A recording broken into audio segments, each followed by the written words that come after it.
Okay, welcome back. Let's dive right into this explainer and equip you, our Year 10 designers, with the absolute ultimate guide to conquering your 10-week 3x3 living space challenge. Over the course of this project, you're going to be moving from a totally blank page to a fully functioning physical prototype. It's super exciting. But before any cutting or 3D printing actually begins, you absolutely have to conquer your skeleton folio. Honestly, if you skip this, you'll just end up wasting weeks building something completely useless.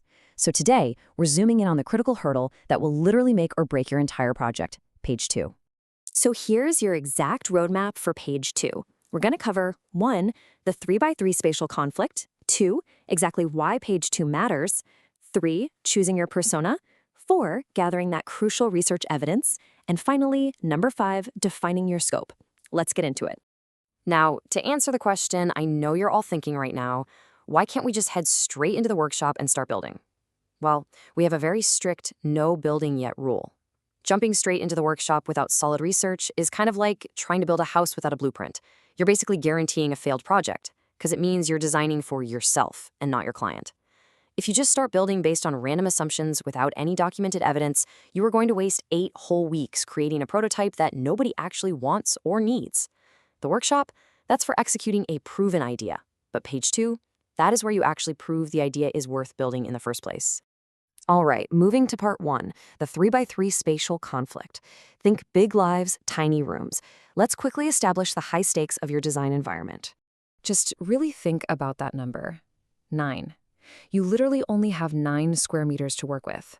Now, a standard living space usually has to include 4 completely separate, functional areas: sleeping, living, cooking, and bathing. Trying to cram all of that into a 3x3 meter footprint, that is an incredible challenge. Your main goal here is to progressively improve the quality of life within that super tiny limit.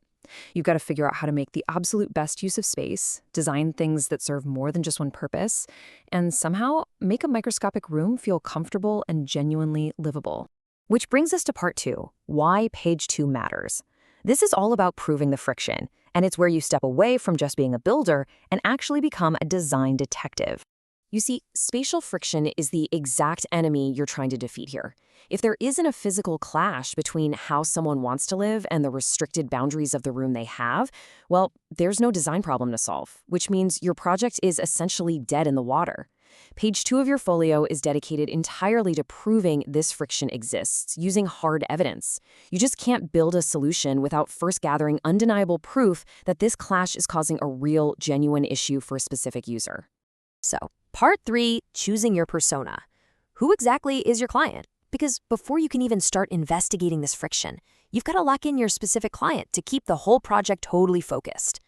Every single decision you make from this point forward has to solve a specific space problem for one of 3 distinct personas. You can't just design for a generic person. Let's break down their conflicts. First up, the gamer. They need a high-performance setup with multiple monitors, right? But they definitely don't want all that massive gear taking over the whole room when they power down for the night. Then you have the content creator. They need perfect lighting and a super clean backdrop, but they probably don't want to live inside a messy, cluttered filming set 24/7. And finally, the sports obsessive. This person has really large, bulky gear, think surfboards or bicycles, that they need access to every single day, but their room cannot just look like an oversized storage locker. So you need to pick the one persona that interests you the most and strictly stick with them. Now for part 4, gathering research evidence. This is where your detective work actually begins. You have to provide documented research to prove your persona has a problem that's actually worth solving. You essentially have 2 different investigative paths to uncover these friction points, and you've got to complete at least one of these on page 2 to pass the research gateway. You can't just guess, you have to investigate. You can either choose Path A, which involves tracking a lived experience timeline, or Path B, which is a comparative analysis of what's already out there in the market. Both of these paths are going to require some deep critical thinking on your end. Let's look at Path A first and see how this builds. By mapping out a day in the life, you can pinpoint the exact moments where that tiny 3x3 layout limits your persona's daily routine. Like, what happens at 7 a.m. when they first wake up? Where does their gear get in the way? What about midday when they need to sit down and study or work? What crazy compromises are they being forced to make? By 4 p.m., when they transition into their hobby, what physical roadblocks do they hit? And finally, at 9 p.m., what's the last spatial clash they deal with before going to sleep? Your job here is to analyze this timeline and extract the single biggest time cost or layout barrier they experience. You are looking for their breaking point. Now, if you decide to go with Path B instead, you're basically becoming a product critic.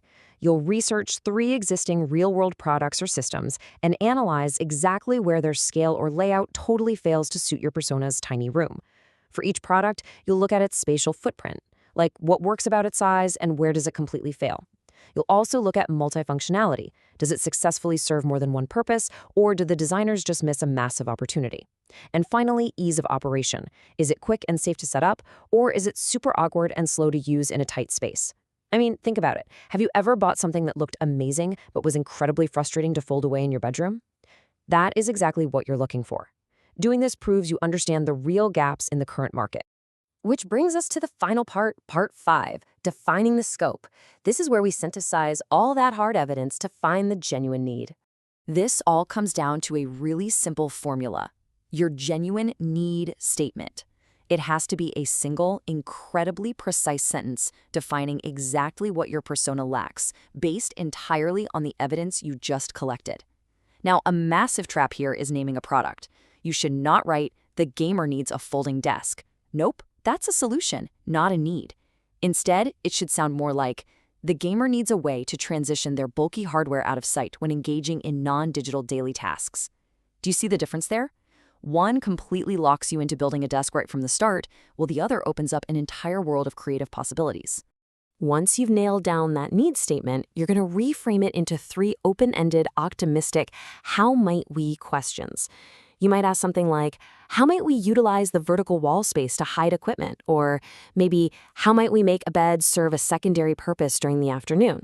These questions take all that heavy, documented research you just sweated over on page 2 and launch you beautifully into the fun part, the creative sketching phase. So now you know exactly what's required on page 2 of your skeleton folio. It's officially time to step into your role as a design detective. Literally every successful product in the real world started because someone proved a need existed first. So as you stare down that blank 9-square-meter floor plan, I'm going to leave you with this. What undeniable proof of spatial friction will you uncover before you ever touch a single tool in the workshop? It's time to get to work on page 2 and let the evidence lead your design. You've got this.